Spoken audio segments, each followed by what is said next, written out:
Hi friends, welcome back to my channel Lavanya Rathod. శనివారం అయితే మంచిగా చీర కట్టుకొని ప్రశాంతంగా పూజ చేసుకుందామని ఫిక్స్ అయ్యాను.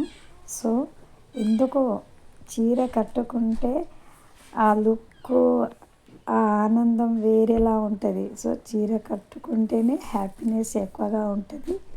సో అలానే చీర కట్టుకునేది పూజ చేసిన చాలా అంటే చాలా బాగా అనిపించింది, ప్రశాంతంగా అనిపించింది, సంతృప్తిగా చేసుకున్న నా మనసుకు ఇట్లా నచ్చినట్టు అలా మంచిగా రెడీ అయ్యి పూజ చేసుకున్న చాలా బాగా అనిపిస్తుంది, ప్రశాంతంగా ఉంది.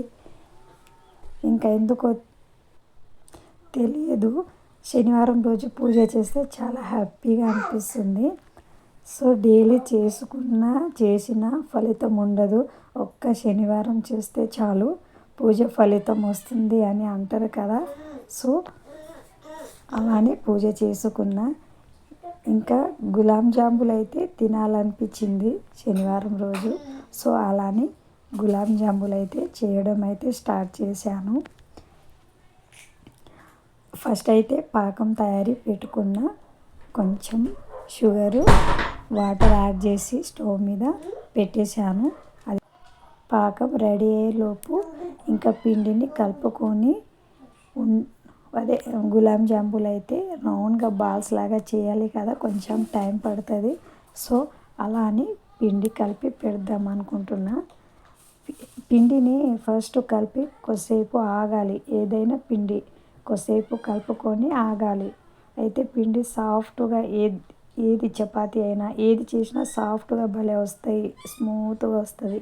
సో నేనైతే ఇక్కడ పిండి కలుపుతున్నాను, కొంచెం పాలు పోసుకొని పిండి కలుపుకుంటున్నా. కొద్దిగా ఆయిల్ చేతి మీద రాసుకుంటూ కలుపుకుంటే కూడా నీట్గా భలే వస్తుంది. సో నేనైతే పిండి కలుపుకుంటున్నా. తీపి తినాలనిపిస్తుంది శనివారం, ఎందుకో ప్రతి శనివారం ఏదో ఒక వెరైటీ చేస్తూ ఉంటాను నాకు నచ్చినట్టుగా. నైవేద్యం అయితే ఏం పెట్టలేదు, ఆఫ్టర్నూన్ చేస్తున్నాను. సో తినాలనిపించింది చేసుకుంటున్నా. ఫైనల్గా అయితే కష్టపడి అయితే రౌండ్ బాల్స్ అయితే చేశాను గులాబ్ జాములు. ఇంకా ఆయిల్ అయితే హీట్ అవుతుంది, ఆయిల్ వేస్తున్నాను. ఆయిల్ హీట్ అయిందని ట్రై చేశాను ఒకటి వేసి. సో ఆయిల్ అయితే హీట్ అయిపోయింది, ఇంకా అన్నీ వేసి కాల్చుకుంటున్నాను.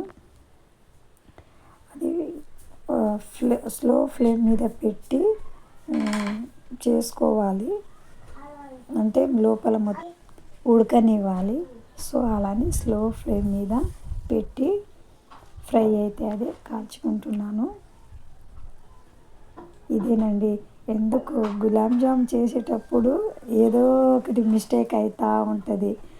పాకంలో అయితే నేను అవి ఇలాంచీలు అవి వేయడం మర్చిపోయా ఏం లేదు, కానీ ప్రస్తుతానికి అవైలబుల్ లేదని వేయలేదు. మొత్తానికైతే గులాబ్ జాములు కూడా రెడీ అయిపోయినాయి. ఫైనల్గా పాకం కూడా చల్లారిపోయింది. సో పాకంలో మన గులాబ్ జాములు వేస్తున్నాను. ఇదేనండి నేను చేసే గులాబ్ జాములు. తినాలనిపించేటప్పుడు ఏదైనా సరే కష్టపడి ఇష్టంతో చేస్తూ తినాలి, ఆ హ్యాపీనెస్సే వేరే ఉంటుంది. ఫైనల్గా అయితే కంప్లీట్ చేశాను. ఇంకా చీర ఎందుకో తీయాలనిపించింది, వద్దు అనిపిస్తుంది. 2-3 అవర్స్ చాలా అనిపించింది. ఇంకా ఫైనల్ అయితే చీర తీసేసి, ఇంకా ఎండు మిరపకాయలు ఆ రోజు తెచ్చానని చెప్పాను కదా.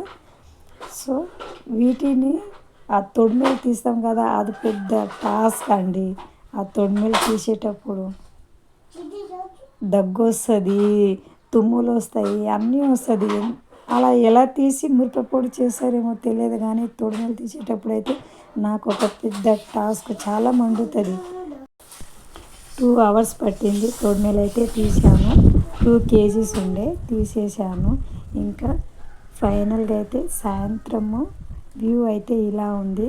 కూల్గా వాతావరణం మొత్తం కూల్గా భలే అనిపిస్తుంది. ఎందుకంటే వర్షం వచ్చే మూమెంట్ అది ఉంటుంది చూడండి, మబ్బులతో ఆ వెదర్ చాలా బాగుంటుంది. సో అలా సాయంత్రము మేము కొంచెం వాకింగ్కి వెళ్ళాను. అక్కడ కొద్దిసేపు వాకింగ్కి వెళ్ళేటప్పుడు పక్కనే చేను ఉంది. సో అక్కడ చేనులో కొద్దిసేపు తిరిగి వాకింగ్ చేసుకొని ఇంటికైతే వచ్చేసాను. వెదర్ అయితే చాలా బాగుంది, కూల్గా భలే అనిపిస్తుంది. మైండ్ అయితే రిలీఫ్గా అనిపించింది. సో అలా వాకింగ్కి వెళ్ళి టైంపాస్ చేస్తూ వెదర్ని ఎంజాయ్ చేసుకుంటూ వచ్చేసాను అన్నట్టు.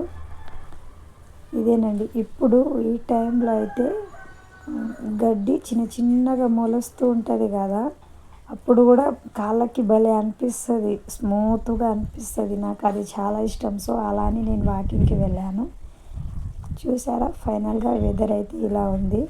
వర్షం పడుతుందో పడదో తెలియదు, బట్ వెదర్ అయితే కూల్గా